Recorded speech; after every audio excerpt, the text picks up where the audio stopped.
Why are you ignoring me? I've decided not to engage with strangers.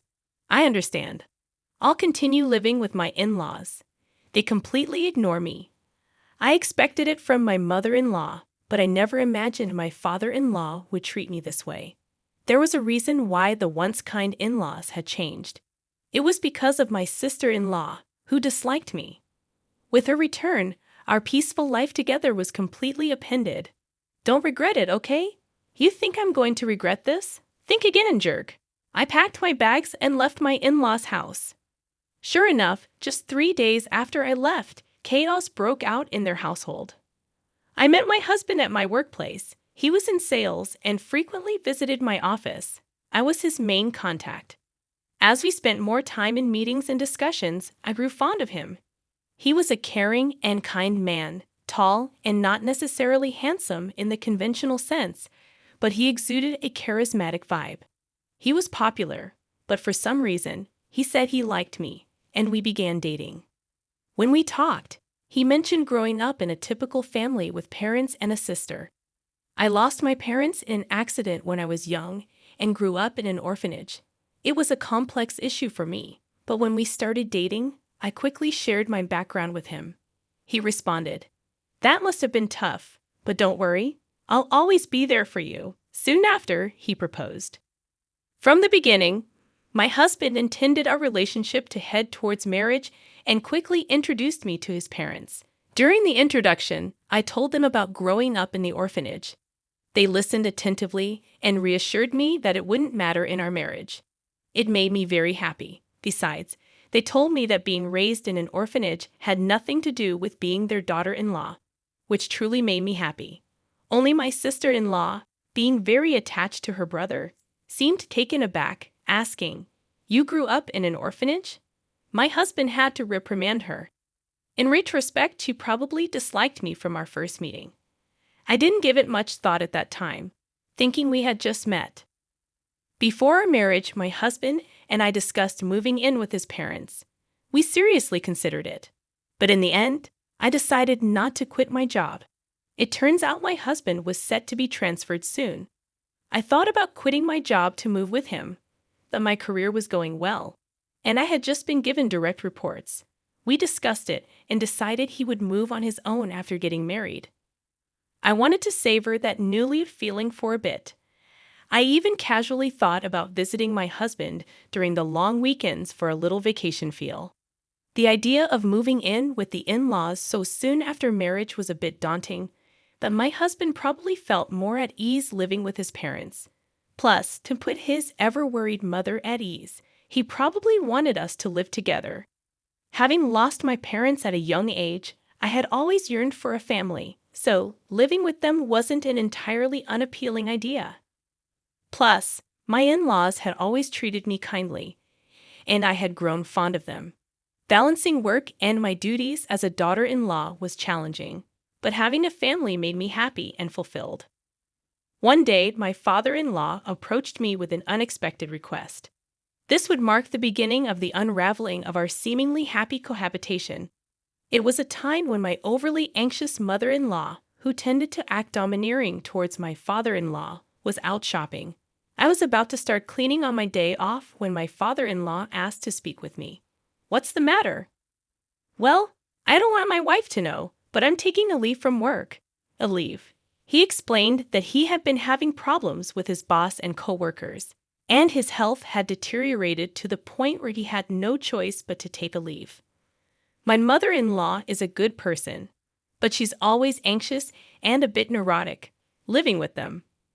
I began to notice her neurotic tendencies and how my father-in-law tiptoed around her to avoid upsetting her. He had always been on the slimmer side, but now that I think about it, he did seem to have lost some weight recently. It would be nice if my mother-in-law was the type to genuinely worry about my father-in-law's weight loss. However, when he had previously taken a sick day due to a cold, she remarked, "A cold. All of your colleagues are at executive levels by now. It's because you're always taking days off claiming bad health or colds. That's why you don't get promoted." Rather than showing concern, she was the kind to give him a hard kick in the pants. He probably tried his best to push through, no matter how poor his health was. However, his condition worsened, and he secretly took multiple sick days to visit the hospital. He was both mentally and physically at his limit. With his frequent early departures, tardiness, and absences, there was talk of him possibly taking a temporary leave from work. But my father-in-law didn't want to upset my mother-in-law under any circumstances. If he were to suggest taking a leave of absence, it's obvious that she would explode in anger. Besides, my father-in-law's salary wasn't that great, and he depended on his overtime pay, so taking a leave would mean he'd be making significantly less. If he told my husband, he'd probably end up telling my mother-in-law. So he approached me, asking if I could help with the living expenses. If I suggest taking a leave, she might even divorce me, he said. Hearing those words from him felt like a punch to the gut. I deeply appreciated my in-laws, who had warmly welcomed me without discriminating against my background of being raised in an institution. Determined to be supportive, I made up my mind to help him out during this tough time. Understood. I'll transfer money into your account every month. Please use it for living expenses. I'm truly sorry. I'll do my best to recover quickly and return to work. Thank you so much, he said. After that, my father-in-law pretended to go to work as usual, while I transferred money into his bank account, which he used for living expenses. My mother-in-law, being rather carefree, didn't meticulously check her bank statements or maintain a household ledger, so she never noticed my transfers. Pretending to go to work, he would visit a mental clinic or take walks in the serene mountains. Gradually, his complexion seemed to improve. I thought he might be returning to work soon, but then an unexpected event occurred. After a marital spat, my sister-in-law returned to her parental home. There's nothing like being home. I thought I'd go crazy if I had to stay with that idiot husband of mine. I'll be staying here for a while. Please prepare meals for me too. I was well aware from our first meeting that my sister-in-law didn't like me. During our family's first meeting, my husband was really upset because she was visibly displeased. During the wedding, she maintained a sour expression throughout and even told me point blank, "My brother looks so good, but you? It would have been better if he married someone prettier." She openly looked down on me, raised in an institution, saying it was embarrassing that I didn't have parents to present at the wedding. However, she got married earlier than us and had already moved out, so I thought our interactions would be limited. That's why I thought living with them would be okay. If she had been living at home, I wouldn't have even considered moving in, knowing the daily jibes I would receive. Still, I thought this visit was just temporary due to her marital problems and expected her to leave within a few days. Despite her stern behavior towards my father-in-law, my mother-in-law was never harsh towards me. Even if my sister-in-law had made snide comments, I believed my mother-in-law would have defended me. But I was wrong. One day when I returned from work, something seemed off about my mother-in-law's behavior. Is something wrong? She seemed distant, not engaging in her usual conversation. When I asked, she responded, "Did you know you've been bad-mouthing me behind my back?" "What? I've never said anything bad about you. You've always been kind to me, and I'm truly grateful. Why would I badmouth you? You've been playing the good daughter-in-law card all this time, but you've been bad-mouthing me on the side. Fine, whatever." Saying this, she left the room. In the hallway, my sister-in-law was smirking. "Looks like you've fallen out of favor. Did your true colors show? Being raised in an institution, your background really does show, huh? It's better not to badmouth people, you know." I haven't said anything bad about her. Oh, the neighbors seem to have heard it. After I returned home after such a long time, they told me that you've been constantly criticizing her. What? Who are these neighbors? Look, it's been a while since I got married and moved out, so I've kind of forgotten the names of the neighbors. I've never said any of those things. Stop making things up. Oh my, how rude, Mom. She's calling me a liar and bullying me. Saying this, she entered my mother-in-law's room. After that, my sister-in-law's malicious behavior escalated. She claimed I told her to sleep in the corridor and take the last bath because she's just a lodger. She complained to my mother-in-law about every little thing. Every time, I had to explain that I hadn't said or done any such thing.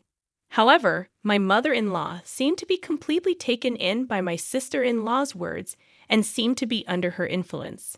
My sister-in-law continued her day, making me wonder if she intended to stay indefinitely. With these worries, I headed home with a heavy heart. I'm home. Previously, my mother-in-law would cheerfully greet me with "Welcome back." Now, there was silence. "I'll get dinner ready," I said, stepping into the living room. I was shocked. Normally, my sister-in-law would nag me to prepare dinner quickly, but now my mother-in-law, father-in-law, and sister-in-law were all eating sushi together.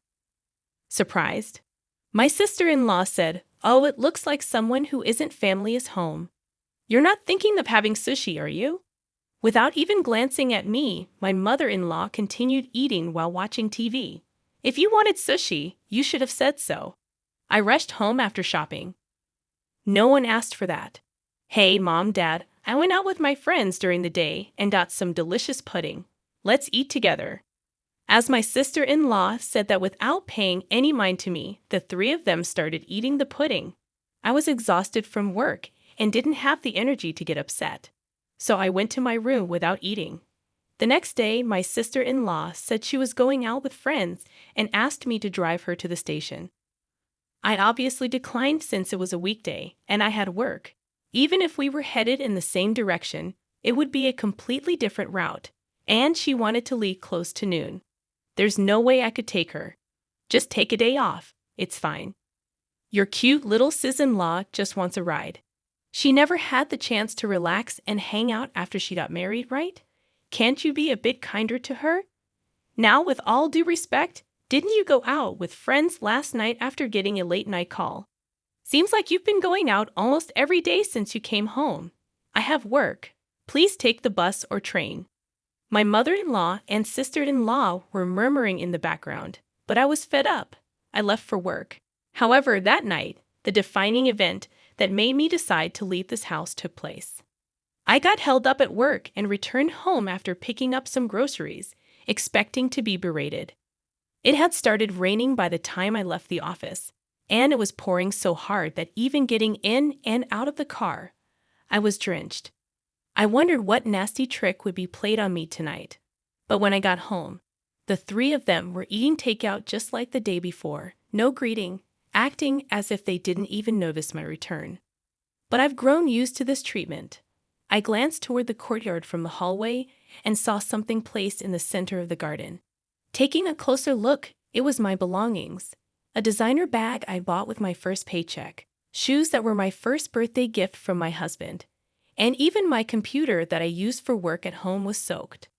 As I was in shock, my sister-in-law said with a smirk, "I felt so grossed out having a stranger's things in the house. I threw them out, flaunting a designer bag like that. How arrogant of you." Neither of my in-laws said a word about her outrageous behavior. Why didn't you stop her? Have I done something to you? Do you really believe her lies that I've been bad-mouthing you, bullying her? Aren't you mad at her for what she did? My mother-in-law avoided my gaze, staying silent. Why won't you say anything? I can't talk to strangers. I can't be friendly with someone who's not family. My mother-in-law wouldn't even look at me. My sister-in-law grinned, waiting for my rebuttal. Wait, where's my father-in-law? I'm the one supporting him during his time off. I'm the one helping out with the finances in this house. Sure, I did it out of gratitude, but shouldn't he defend me now? Surely, he'd be on my side. Hoping for support, I looked at him, but he walked past me without a word and went into his room. That was the breaking point for me. "I see, I've had enough." "Oh, aren't you mad?" "I'm sorry. To be honest, I never liked you from the beginning, you know? Being raised in an institution and all. Just don't regret this, like I would, loser." I packed my things and prepared to leave immediately. Seeing me in this state, only my father-in-law seemed flustered since he was the one depending on me financially. Still, he didn't try to stop me or defend me. I was completely done with his apathy. My husband's work assignment was quite far away. but I wanted to leave this house as soon as possible. I quickly got in my car and drove to him.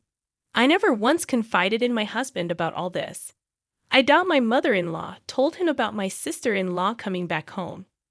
If he had known, he would have contacted me, knowing I don't get along with her. But my husband never mentioned anything about my sister-in-law in his calls or messages. I never felt anything off about my husband's behavior, but perhaps he's being manipulated by her, fed lies about various things.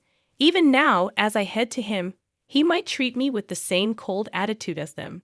My heart was exhausted, feeling so suspicious even towards my husband, whom I trust most. If he's of the same mind and attitude as them, maybe divorce is the only option. That's how deeply distressed I felt. When I arrived at his out-of-state apartment, he hadn't returned yet, perhaps busy since it was the end of the month. As I waited, my husband energetically entered the apartment, maybe having noticed the lights. "What if you were coming? You should have told me. I would have come home earlier." "What a surprise, no, just seeing your face." He immediately greeted me with a radiant smile. The relief of seeing him happy to see me combined with the humiliation from my in-laws' house made a mixture of emotions flood out. And I broke down crying. What happened? Did I say something wrong? Seriously, what's going on? It seemed my husband had no idea about the treatment I received at his parents' house. I composed myself, knowing I had to clearly explain everything to him, and began to recount everything. How I've been financially assisting his father who took medical leave, without telling his wife that his sister had returned and was now staying at their parents' home. That she'd been feeding his mother lies about me, turning her cold towards me, how they referred to me as an outsider, how they ignored me, left my belongings out in the rain and ruined them. Through tears and pauses, I told him everything. Finally, I made it clear that I had no intention of ever returning to that house, and that if he couldn't agree with me on this, I'd want a divorce. My husband apologized for being too engrossed in his work and not checking in on me more often, regretting his family's behavior towards me. Of course, he told me I don't have to go back to his parents' house or even speak to them. Even if I ever forgave them, he was adamant about cutting ties with his parents and sister. He also promised not to provide any financial aid to his father anymore. That night, I felt truly relieved. The tension I had been holding melted away, and I had a peaceful sleep by his side. After that, I never returned to my in-laws' house. While commuting from my husband's out-of-state place was not feasible, I had already approached my company about working remotely. Since my sister-in-law and mother-in-law started treating me harshly, my job doesn't necessarily require being in the office, and many of my colleagues and superiors also work remotely. While I had to visit the office a few times a month, several colleagues lived even further away, so switching to remote work wasn't a problem. I hadn't truly experienced married life since moving in with his family and dealing with my sister-in-law's bullying, but now we could finally live like newlyweds. Just as I was setting up my remote workstation, predictably, my sister-in-law contacted me. It turned out the day after I left their house was the day my father-in-law was supposed to get paid.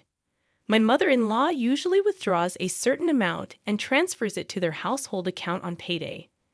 But this time she couldn't. Until now, I have been supplementing my father-in-law's reduced salary due to his time off. Upon checking their balance, my mother-in-law confronted him, and he confessed that I had been helping them financially. "Hey, why didn't you tell me you were covering the living expenses?" He told me not to, saying he didn't want you to know, so I kept it a secret. Anyway, we're running out of money for living expenses, and there's no one to cook or do laundry. The room is a mess. As his wife, you need to come back and take care of these things and transfer money quickly. How heartless. I told you, didn't I? I don't regret this. I have no intention of going back to that house or continuing as your maid. Why should I help people who hate me, destroy my belongings, and treat me like this? Aren't you his wife? Without your help, we can't pay the electricity or gas bills. We can't even go shopping. That's why I said it. I'm an outsider, so it's none of my business, right? I hung up, ignoring my sister-in-law's ranting. She and my mother-in-law kept pestering me with calls and messages, but I ignored all of them. Even after my husband returned from work, the persistent calls from them continued. When my husband answered, he told them firmly, "I'll never forgive you for how you treated her, and I'm never sending her back to you. I'm not coming back either. I don't consider you my family anymore. Stay away from my wife, or you'll regret it." Given that my sister-in-law adored her brother, and my mother-in-law heavily relied on him, they were probably in shock. A few days later, I received a call from my father-in-law. He said living with my mother-in-law and sister-in-law was becoming unbearable, and he begged me to continue the financial assistance. I'm still grateful for them accepting me, who grew up in an orphanage when they married. But they didn't support me in my time of need, despite all the financial help I've provided. I don't owe them anything. Why should I help those who joined others in ignoring me? I'll never assist you again. And with that, I ended the call. Later on, my relentless mother-in-law and sister-in-law audaciously showed up at my workplace. Since I was already working remotely and had a bad feeling about them, I'd informed my company about the situation. The security was alerted immediately. Apparently, they caused a scene, demanding that the company force me to send money back home. Upon hearing this, my husband said, "Report them to the police." Colleagues at my company were supportive, saying, "I can't believe you lived with those people. Focus on your remote work with your husband." As for my in-laws, my father-in-law's health deteriorated under the pressure from my mother-in-law and sister-in-law, and he'd eventually resigned. My sister-in-law tried to return to her husband's family, but he refused to take her back. The small town quickly caught wind of her drama at my workplace. Given the embarrassment, there was an uproar at her in-laws' place. The original reason for the fight between my sister-in-law and her husband was her affair. This incident added to their issues, leading to an immediate decision to divorce. Without a home, my in-laws and sister-in-law moved to a cheap apartment, managing to get by on part-time jobs. As for my husband and me, we're finally living peaceful days, feeling mentally and physically fulfilled. Recently, we found out we're expecting a child and are overjoyed. We're looking forward to the day we meet our baby, cherishing our time together.